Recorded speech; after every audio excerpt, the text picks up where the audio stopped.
Salut tout le monde! Si les chronologies des deuxième et troisième âges sont connues puisque publiées dans l'appendice B du Seigneur des Anneaux, l'écriture des temps précédents n'ayant malheureusement jamais été finalisée par Tolkien, leur chronologie est également restée indéterminée. Mais ça ne veut pas dire qu'il n'y avait pas réfléchi. Générique.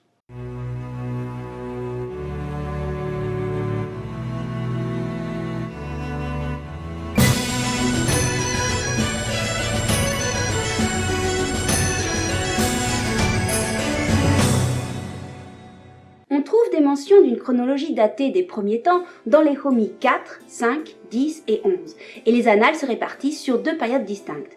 Les toutes premières annales du Valinor, les annales tardives du Valinor et les annales d'Aman traitent des temps entre la venue des Valar et le premier lever du soleil, alors que les toutes premières annales du Beleriand et les annales tardives du Beleriand traitent des temps entre le premier lever du soleil et le départ des elfes vers le Valinor après la bataille de la colère, ce qu'on appelle le premier âge du soleil. Le dernier texte, les annales grises, s'intéresse aux événements se déroulant au Beleriand, si bien qu'elles couvrent une période commençant bien avant le premier lever du soleil, mais elles sont restées inachevée et se termine à la mort de Túrin.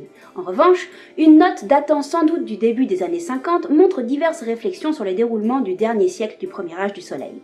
J'en profite pour vous expliciter ma manière de noter les références littéraires à venir. Par exemple, dans celle-ci, Homi fait référence au titre de l'œuvre en version originale, le nombre 11 est le numéro du tome, le 3 est le numéro de la partie, ou du chapitre s'il n'y a pas de partie dans ce livre, et le 5 fait référence au chapitre de cette partie. The Tale of Years est donc le chapitre 5 de la partie 3 du Homi 11. S'il y a plus de nombres, c'est que le dit chapitre est lui-même structuré en plusieurs morceaux facilement identifiables. Il peut aussi y avoir d'autres indications pour trouver plus facilement le passage cité.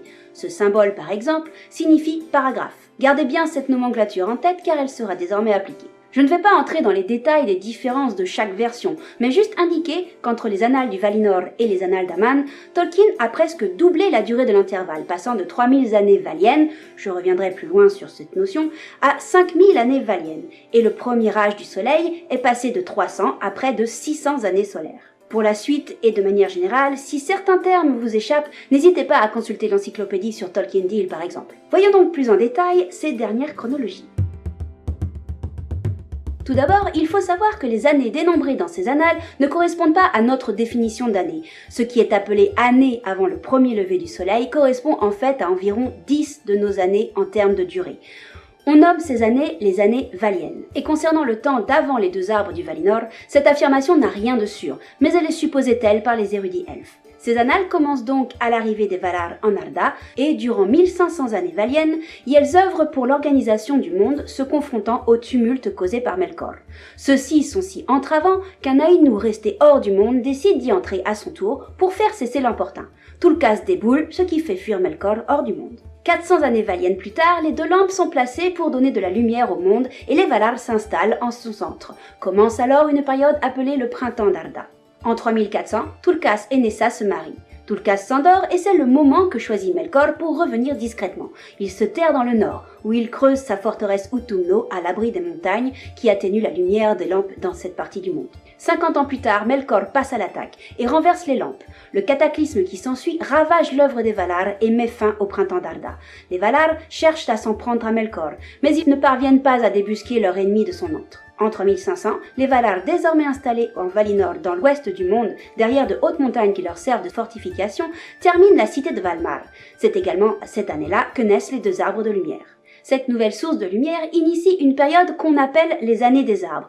Elle est caractérisée par une alternance de luminosité relativement rapide, générant les concepts d'heure et de journée. Cependant, ces durées ne correspondent toujours pas à nos représentations. 1 heure des arbres équivaut à 1/12 du temps nécessaire pour que les deux arbres se soient illuminés autant l'un que l'autre, et 12 heures constituent une journée. Une année des arbres équivaut à 1000 jours, et c'est aussi le temps nécessaire aux arbres pour développer une nouvelle branche. Cependant, 1 heure des arbres équivaut à 7 de nos heures, si bien que 1 jour des arbres correspond à 3 jours et demi, et une année des arbres vaut 3500 de nos jours, soit environ 9 ans et 212 jours. J'en profite pour indiquer qu'il n'est pas pertinent de parler d'âge avant le premier lever du soleil, car avant ce moment, un âge est défini comme une donnée temporelle fixe qui correspond à 100 années valiennes dans un premier temps, puis 100 années des arbres. Durant les années des arbres, la lumière se diffusant beaucoup moins bien sur la Terre du Milieu désormais, les Valar décident d'une création d'étoiles pour ne pas laisser ce continent dans l'obscurité. Lorsque Varda termine son œuvre, les elfes s'éveillent en Cuiviénen. 35 ans plus tard, Oromé les découvre. En 1090 des années des arbres, les Valar lancent leur offensive contre Melkor pour sécuriser le monde pour les elfes. Le siège dure jusqu'en 1099, et la guerre cause des cataclysmes en divers endroits. Mais la victoire revient aux Valar, et avec l'enchaînement de Melkor commence la période appelée le Midi du Valinor. Le calme étant revenu sur le monde, les Valar invitent les elfes en Valinor, et en 1105, les volontaires commencent leur grande marche. Mais ce n'est que 28 ans plus tard que les Vanyar et les Noldor posent enfin le pied en Aman. Et il faut attendre encore 18 années des arbres pour que Tol Eressëa soit amené en baie d'Eldamar avec les Teleri. Ces annales notent également la naissance de plusieurs personnages, notamment Fëanor au Valinor en 1169, Luthien au Beleriand suggéré vers l'an 1200 et Galadriel au Valinor en 1362. 300 ans après son enchaînement, Melkor est autorisé à marcher librement en Valinor, et du fait de ses actions trompeuses, le Midi du Valinor prend fin en 1410. En 1450, Fëanor crée les Silmarils, et la convoitise de Melkor mène à la destruction des arbres et au vol des Silmarils en 1495. Pendant les 5 années qui suivent, alors que les Valar œuvrent pour la création du Soleil et de la Lune, les Noldor quittent le Valinor à la poursuite de Melkor, qui elles nomment désormais Morgoth, générant nombre de drames dans leur sillage. Morgoth, quant à lui, fonde Angband au nord du Beleriand. Au moment où Fingolfin et ses suivants arrivent en Terre du Milieu en 1500, la Lune se lève pour la première fois, et après 7 passages de Lune, c'est au tour du Soleil d'apparaître dans le ciel. Morgoth cherche à nuire à ces nouvelles lumières, et devant ces actions, les Valar craignent de nouveau pour leur havre et organisent la dissimulation du Valinor, notamment en disposant les îles enchantées et les mers ombreuses, empêchant ainsi tout retour par mer en Valinor. Le Soleil apporte au monde une régularité lumineuse dont la fréquence diffère de celle des arbres. C'est pourquoi le décompte du temps change de nouveau. Les Annales grises s'intéressent donc à l'histoire du Beleriand. Elle mentionne quelques éléments se déroulant avant l'arrivée des Noldor, mais ne contredit pas les Annales d'Aman. Elles prennent même le relais en indiquant la mort de Fëanor en 1497. Après quelques temps de réglage concernant les courses de la Lune et du Soleil, la nouvelle régularité lumineuse de ce dernier marque le début du premier âge du Soleil et la chronologie prend un nouveau point de référence. La durée des notions temporelles que sont les heures, les jours et les années se raccourcit et devient similaire à nos perceptions. Et si, à l'origine, Varda souhaitait qu'une année solaire soit beaucoup plus courte qu'une année des arbres, du fait de la plus grande vitesse de croissance de toute chose qui devait advenir après la mort des arbres, elle voulait qu'elle dure 350 jours solaires, soit autant que 100 jours des arbres. Mais la mise en pratique fut moins stable. La Lune et le Soleil s'avérèrent plus capricieux et lents dans leur passage que ce que les Valar auraient voulu. Et une année du Soleil est quelque peu plus longue que ne l'était un 10e d'année lors des jours des arbres. Au bout des 3500 jours solaires, la 10e année solaire n'était manifestement pas terminée. Et au final, une année solaire comptait donc 365 jours solaires et quart. Ça doit vous rappeler quelque chose. Ces précisions étant faites, reprenons le cours de l'histoire. Lorsque le soleil se lève pour la première fois sur le monde, les humains s'éveillent. En l'année 20 du soleil, les elfes organisent la fête de la réunification. Et en 60, les Noldor contraignent Morgoth à se retrancher à Angband et installent un siège qui durera près de 4 siècles. Pendant cette période, Gondolin est fondée et Felagund rencontre les humains de la maison de Beor. 20 ans plus tard, les 2 autres maisons humaines arrivent en Beleriand. Morgoth brise le siège des Noldor en lâchant son premier dragon en 455 et regagne du terrain dans le nord du Beleriand. En 463, de nouveaux humains à la peau basanée arrivent en Beleriand. L'année suivante, Beren et Luthien se rencontrent, ce qui débouche sur le vol d'un Silmaril de la couronne de Morgoth en 466. En 472, les Noldor lancent une nouvelle offensive contre Morgoth.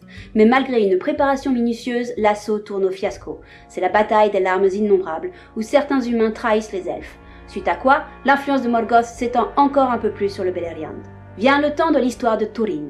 Il tue son ami Beleg en 489, se marie à sa sœur en 498 et elles meurent tous les deux l'année suivante dans une apothéose dramatique, ultime vengeance de Glaurung.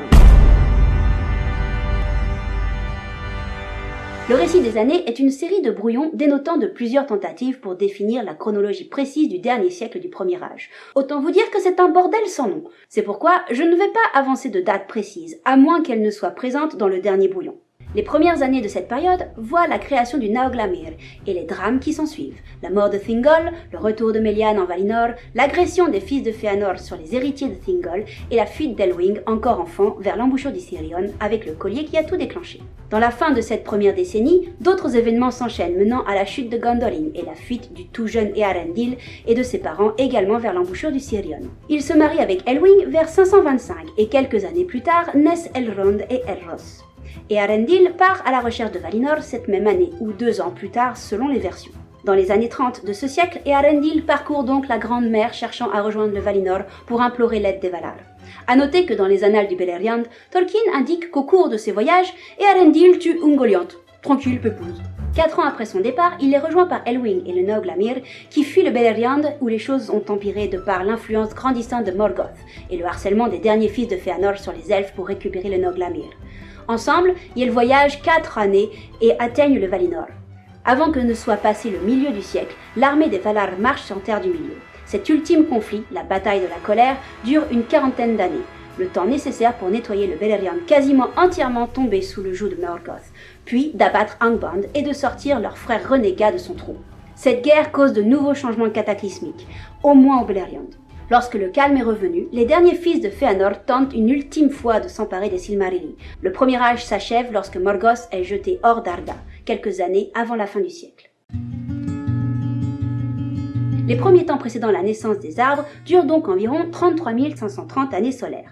Les années des arbres à peu près 14 370 années solaires, en comptant les 5 années entre leur mort et la naissance du Soleil et de la Lune, et le premier âge du Soleil s'arrêtent au bout d'environ 600 ans, laissant place au deuxième âge durant 3440 ans, puis au troisième âge pour environ 3020 ans.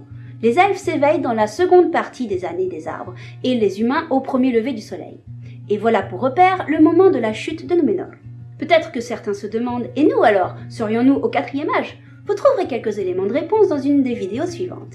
Avant cela, on va se risquer dans le marais des alternatives inabouties. Mais ce sera pour la prochaine fois.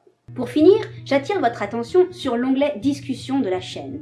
À l'heure où je tourne cette vidéo, il n'est pas visible sur smartphone et sur tablette. Et si la chaîne atteint les 1000 abonnés, il devrait se transformer en onglet Communauté, qui lui n'est pas soumis à cette limitation. Mais en attendant, ne souhaitant pas m'éparpiller sur les réseaux sociaux, c'est là que vous trouverez les nouvelles fraîches concernant l'activité de la chaîne. Je ne suis pas sûre que vous soyez notifié quand j'y publie quelque chose, donc n'hésitez pas à y passer à l'occasion et d'y coller un pouce ou un commentaire, que je sache si mes remarques sont lues. Au besoin, j'ai aussi ouvert un sujet sur le forum Tolkiendim. Et si vous pensez que cette vidéo vaut bien un applaudissement, Namarie, Akenavo!